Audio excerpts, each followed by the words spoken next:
Hi, parents. Today I wanted to show you how to make a sticky wall.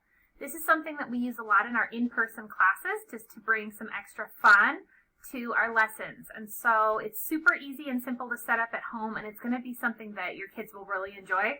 And you can leave it up for a couple of days and they can keep returning to it and get a lot of different skill practices out of this one activity.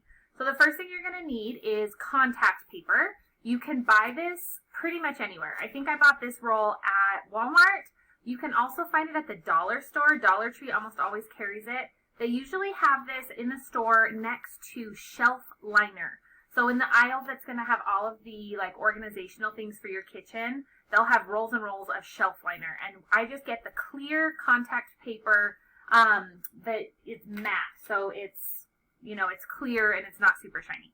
So that's where you're going to buy this. And then the other thing that I'm using today, which you might already have at home, are just foam shapes. I bought this big tub of foam shapes on Amazon, and I'll put the link to it in our little Amazon shop. So if you want to buy this same big tub, you can buy it at home. But I put this up on my whiteboard just with masking tape. The sticky side is out. And I wanted to show you 4 different activities that we can do with a sticky wall. So the first one is just a fine motor practice, and so I put different types of lines. I put a swirly line and then a pointy line, and all your kids are going to do is just pick shapes and just follow that line, and they're just going to follow it all the way around and just keep going to finish that line. And that's going to practice that pincher grasp. If they want to make a pattern with it, they could go purple, blue, purple, blue, purple, blue, and keep going around like that. But this is really just to kind of trace those lines and practice the fine motor. The next one is practicing letters or shapes or numbers or anything like that. I wrote the letter F that we've been talking about, and I drew a shape, a triangle over here. And the same concept, they're just going to put their shapes onto the letter, onto the shape, and make it with those little bits of foam, okay? And so this, again, is just practicing forming the letters, recognizing the shapes, recognizing the numbers, and this is just a really simple and easy way to practice. You can actually write directly onto the contact paper, and so you don't have to do it in a mirror image because you're going to be working on the opposite side, but you can actually write some things on the contact paper before you give it to your child. The other thing that you could do, if you don't have a whiteboard at home, like this big classroom one, you can slide paper up underneath it, tape the paper to the wall, put the contact sheet over the top. And that's just to practice the fine motor. The other thing you could do, this one's just empty here, you can tell your child, let's make your name. And you can have your child spell out the letters and write their name and form the letters using the same concept here with all of the little foam pieces creating a letter. But you can have them write their name. You could just call out, let's make a triangle, let's make a square. If you have little flashcards or something, you could flip one over and see which one you're going to do first. If you have a couple of kids at home, or if you want to be really involved in this activity with your child, you could make it a race and say, who can make the letter T the fastest? Let's hurry and make a letter T, and put all of your little shapes here.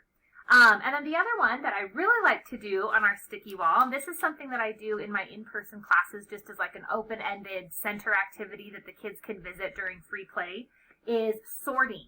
And so I'll just draw a T shape like this that gives them 4 quadrants where they can do sorting.